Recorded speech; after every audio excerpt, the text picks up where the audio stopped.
Spotlight is a production of CTNY, the Catholic Television Network of Youngstown. It seeks to spotlight people, places, and events from around the Diocese of Youngstown that promote the new gospel of joy called for by Pope Francis. Your program host is Father James Korda.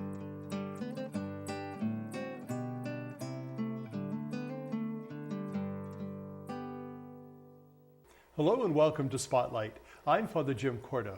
During this series, we're going to celebrate the 75th anniversary of the Diocese of Youngstown. And joining me in today's show is Sister McManamon.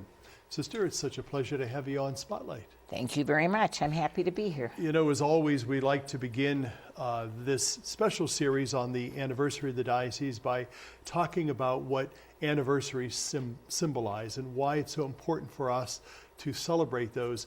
In your own religious life, why are anniversaries important? Well, I think it instills in all the members a rebirth of whatever kind, and I think also it's a major reminder of mission and transforming that mission according to the times you live in. So it has a giftedness in being celebrated and brings a lot of joy, a lot of fun, a lot of talent that you never saw before. So those things are all blessings, I think. And for a congregation, it's not what a parish might experience, but there is a renewal that happens in the members because of that digging and pulling and stretching, and so it's a good thing. We know that the Humility of Mary Sisters have been here working in the diocese and ministering in the diocese for years. Tell us about the beginnings of them coming to the United States, and in particular to the Villa. Well, my history on that is not going to be perfect, but I'm going to give you what is my 65 years of knowledge, and therefore the different times we've celebrated and brought things together.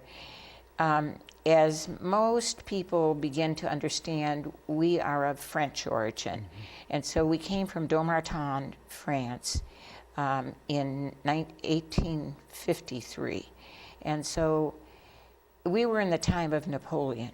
And Napoleon wasn't crazy about some of our tricks. So that meant Napoleon would have rather seen you out than in. And so Bégel, who was the priest that was a spiritual former and a partner to Mother Magdalene and Mother Anna, he worked out with them an opportunity to take the orphans they had and the few teachers that they had, get on a boat and get over here. When, of course, they came to Cleveland, or to what we now know as the Cleveland Diocese, the land that we eventually got, which is Villa Maria, Pennsylvania, and not Ohio, was a land that was owned by the Cleveland bishop. And Bishop Rapp really had a, if I could say it this way, if you know about Republicans and you know about Democrats, you would understand that if you were a Republican, you would want that Democrat as far away from you as possible. And that happened, and it was a good thing to happen. But we took up that villa farmland at a time when it had been inhabited by two communities before us, and they were flooded out every time. They just couldn't do it.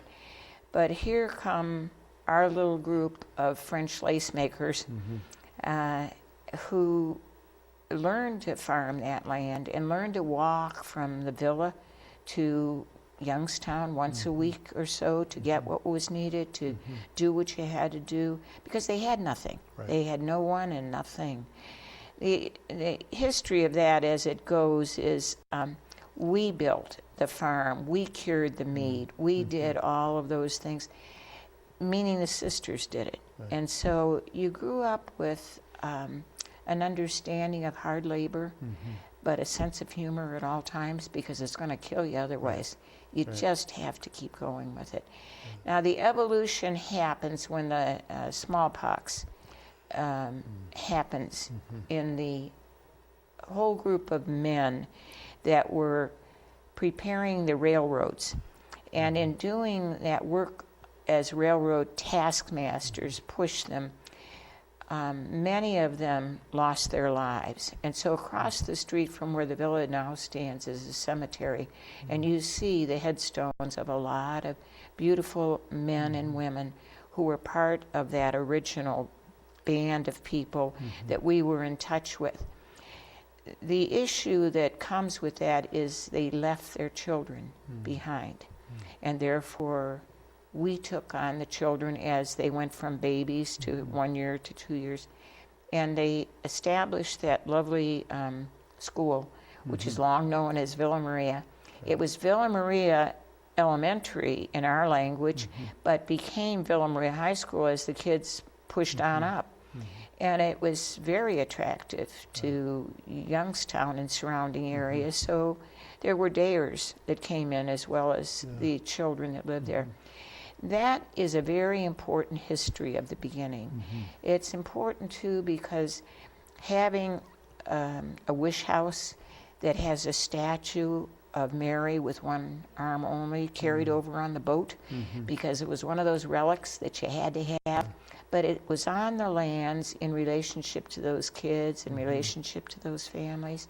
And I think also there was a lot to be said about having a tea house open to the public right on the grounds, because the kids' families came as well as we came, and they built on that for a number of years until the bishop in Cleveland decided that they wanted our use in education. And I think our development in the educational field was you don't go out until you're educated. You don't teach those kids until you've been taught yourself.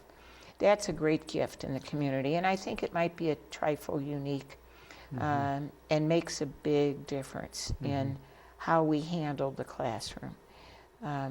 So those are the beginnings that I'm very aware of. Sister Paulette Kirchensteiner's two aunts pretty much ran the farm and ran the whole idea of a smokehouse that would be valuable in taking these animals and preparing them for eating and all. But the interesting thing is that beautiful little smokehouse that they built has become the art house for the retreatants, and that's a powerful continuance. So. Well, it's interesting. Many people in and around our diocese have experienced the art house, but has experienced Villa Maria and the community there. And we're going to talk a little bit more about the community and about some of those special ministries that the Humility Mary Sisters are involved with. But we're going to take a quick break. So stay with us. We'll be back in a moment.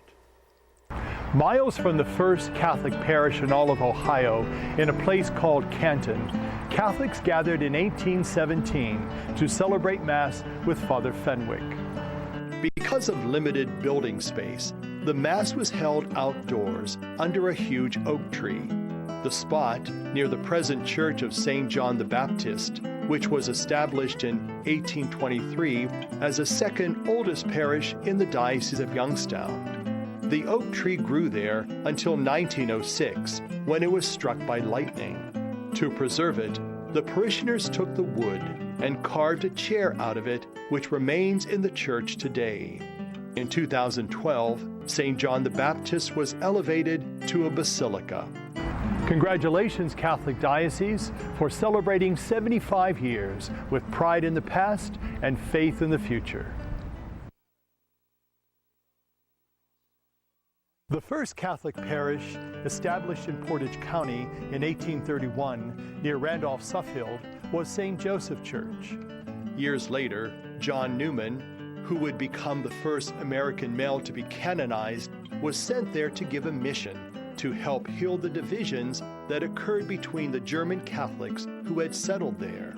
Perhaps that is what made him a saint. The parish is also noted for its school, which dates back to 1832, being the oldest English-speaking school west of the Alleghenies. The church is also famous for its Lourdes Shrine, which has welcomed pilgrims since 1927 and is the only exact replica of the world-famous grotto at Lourdes in France. Congratulations, Catholic Diocese, for celebrating 75 years with pride in the past and faith in the future.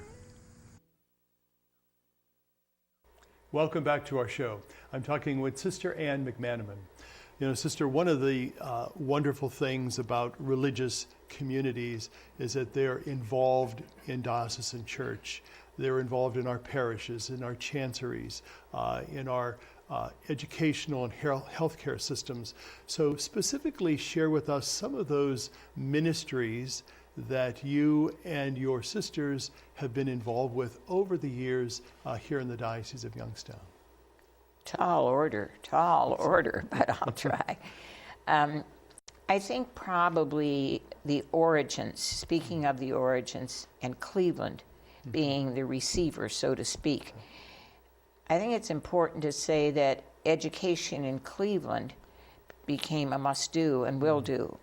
And at the time, we were a diocesan community and became eventually a Vatican or a Vatican-type community.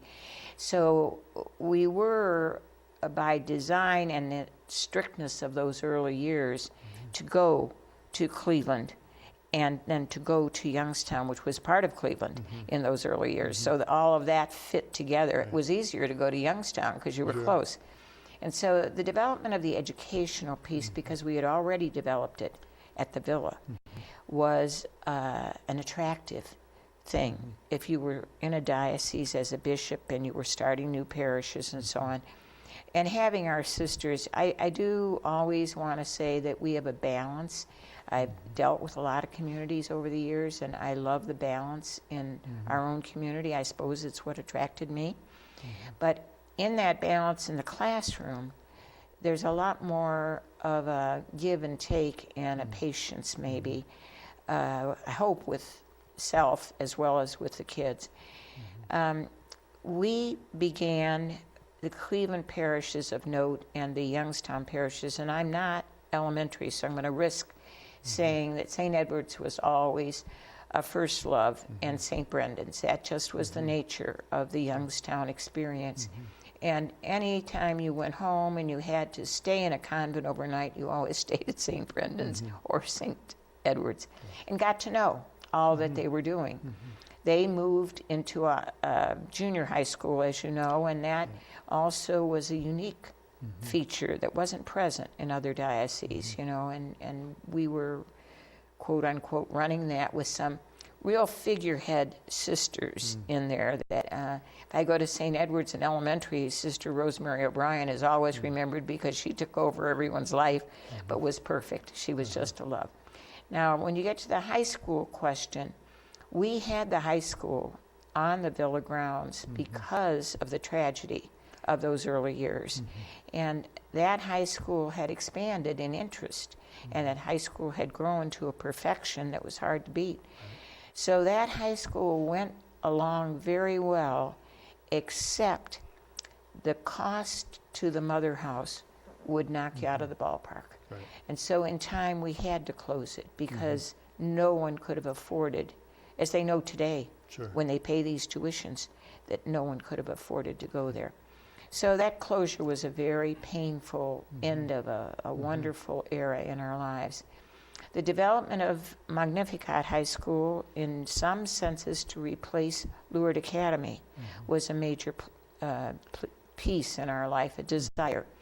Magnificat is a very attractive, successful, all-girls school. That's a delight to my heart, even though I love the co-ed and the management that we've gotten into. Like we've always been part of Mount Marie was ours and then became diocesan, but Mount Marie was certainly all girls. And then when it became a broader question with the diocese, it became a co-ed school, which was right and perfect. So it fits where it fits, and it helps where it helps in terms of what your educational goals are. I think we've always had the highest educational goals that I've known. I had the privilege of being assistant superintendent in the Pittsburgh Diocese, and I had the job, so to speak, of evaluating the quality. Everything was good in Pittsburgh, but when I looked at the Villa, Mount Marie, and Magnificat and the Lourdes history. And I myself came out of the Lourdes history. So that feeling of, wow, did I ever receive a lot? And I knew that. So I see that qualities there. But more than that, I think there's a reason why people have always chosen Catholic education and then stopped choosing it. And it was certainly because there was inherent in that education of spirituality that people wanted for their children and were taught by their heritage. You should continue to contain yourself within Catholicism. That's not true today. As we know, it's a different time in which the search for my own identity is the biggest thing. And that happens too in the Catholic school for the good. That identity could well be the quality of what's there, but it's not the only identity. Well, Sister, we've got about 3 minutes left of our middle segment. So we know that the Humility of Mary Sisters also are involved in health care. Tell us very briefly about that ministry. Well, the health care of St. E's, St. Joseph's in Warren, and also St. Joe's in Lorraine are all a unique history, and that is the bishop's command. And so when the bishop would say, you'd say, how high? And when that happened, of course, St. Elizabeth's began, and St. Elizabeth's became a startlingly marvelous entity and a developmental one today that is exciting. However, I would never deny that in what I know of the history and what I've read of the history and what I feel, the burden that was put on the community to make that happen financially and personally was overwhelming. Now, St. E's is important to mention because when I mentioned Monsignor Murphy and the house, it's interesting, his grandfather was the co-founder of St. Elizabeth with our Mother Genevieve. And that was a natural thing. The doctors wanted a doctor in there. So he built the house down the street from the house that was bought for St. Elizabeth's so that he could walk up and watch and direct and control when he had to control. And so that begot St. Elizabeth's, which was really loved by the people and needed, and the support, the interest, overwhelming, just overwhelming. Not so with St. Joe's. St. Joe's was harder, and Catholicism was a much harder piece in Warren. And so you had to go there knowing the constraints. But St. Joseph's, because of that pressure, to me was one of those jewels in that it was a smaller hospital, everybody knew everyone else, and there was a lot of wonderful relationship there. That's not to pass by the years that someone like Sister Consolata made those relationships happen, but much harder in a big place, much harder. We're going to talk more about that in a moment, but we need to take another break. Stay with us. We'll be right back. After the Catholics of Warren stopped meeting in their homes and organized a structured parish, they used a former Episcopalian church for their worship. St. Mary's Mission was established in 1837, yet the first resident pastor did not come to the parish until 1868. Other parishes quickly grew up in Trumbull County, including St. Stephen Niles in 1853, St. Patrick Hubbard in 1869, St. Vincent de Paul Vienna in 1871, now called St. Thomas the Apostle, and St. Rose Gerard in 1892. The other 15 parishes in the county were established after the turn of the 20th century. Congratulations, Catholic Diocese, for celebrating 75 years with pride in the past and faith in the future. Welcome back to Spotlight. I'm talking with Sister Ann McManamon. You know, Sister, you shared with us many of the ministries, in particular education and healthcare, that the Humility of Mary Sisters have been involved with over these many years. One ministry that you're intimately involved with that we'd like to talk about, which is really a celebration, I think, of our diocesan church being involved in that, is the Dorothy Day House. Tell us about that. Good question. It's perfect. Dorothy Day House is 9 years old as of November of this year, and so we're looking forward to some type of an appropriate celebration of 10 years. The Dorothy Day House reflects who Dorothy Day is and whether or not there will be a canonization. Do not know that, but there is a desire split down the middle, because her feeling always was that Don't Call Me a Saint, a famous book that she has about herself, is an indication of her belief that we're all called to sanctity. And that if you place one person on a pedestal, you're going to lose a lot of other people. You're going to be in trouble. Dorothy Day House is about one of 240 right now, and they spread over the United States, and they're also in Europe. The Dorothy Day House always has two major goals. One is a type of charity or love that compares with nothing else you've ever known. And so, how do you do that? In our case, that's a meal in the evening. We're the only ones in the diocese or in the Youngstown area that offers dinner at night. We're the only ones who use silver that gets stolen every other week. We're the only ones that uses china and glasses. And that's very elevating. And that's very much a sign of your trust and your love, even though I kill them when they steal them. But still, it is a beautiful thing. So we do have that meal at night, and we do, this time of the month, toward the end of a month, we would be usually taking in about 100.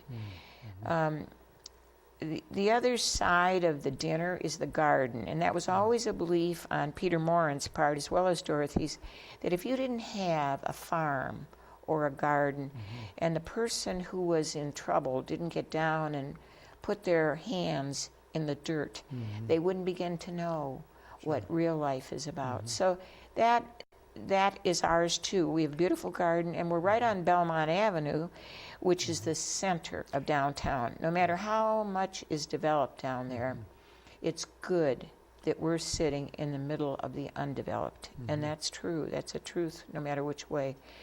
The other thing I would have to say about a Dorothy Day House that's absolutely essential is if you have great love and you have a sense of hospitality that overwhelms, you'll get a lot of people in there, but a lot of people that have terrible needs, a terrible variety of needs. And so it's your job, if you're organizing and pulling a Dorothy Day together, to make sure that the other side of the coin is, are you dealing with some unmet injustice that's in your area or in the world?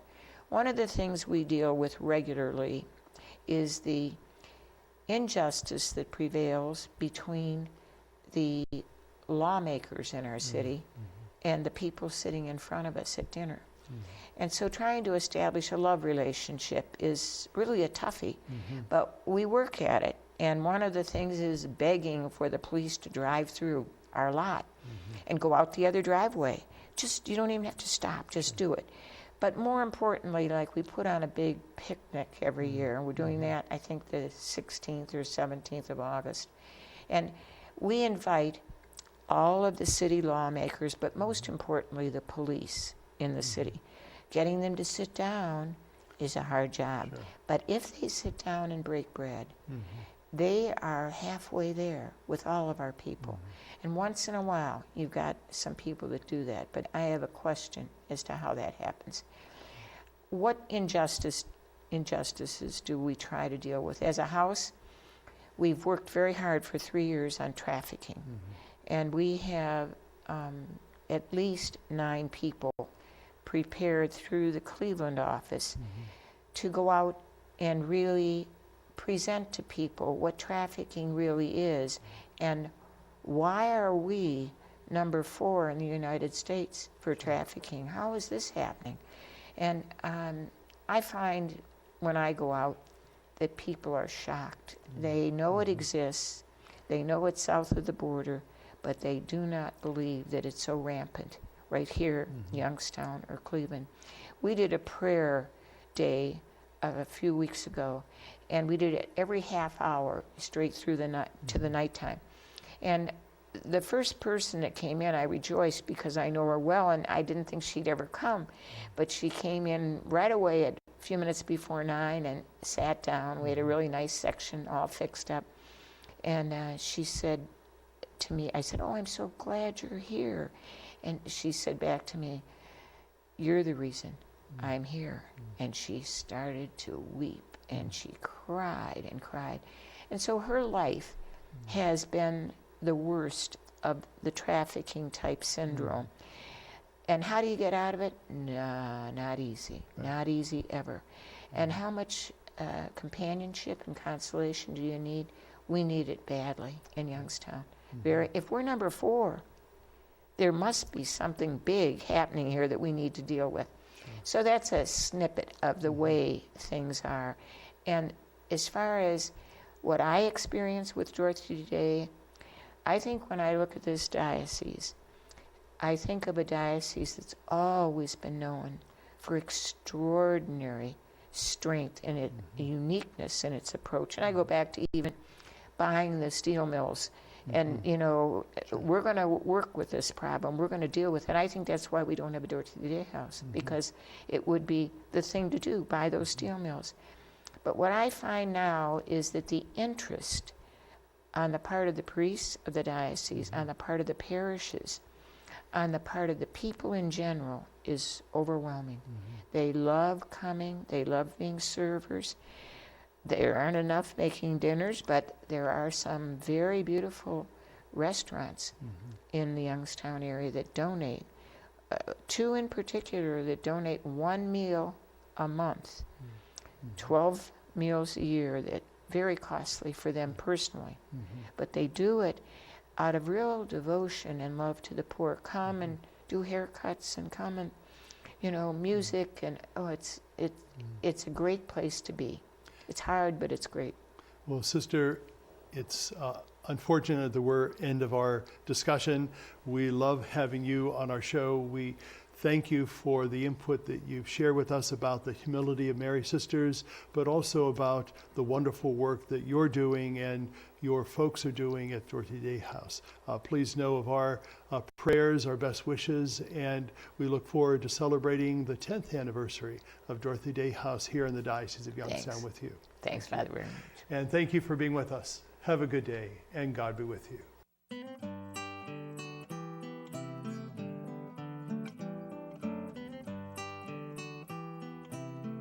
Spotlight has been a production of CTNY, the Catholic Television Network of Youngstown. Your program host was Father James Korda.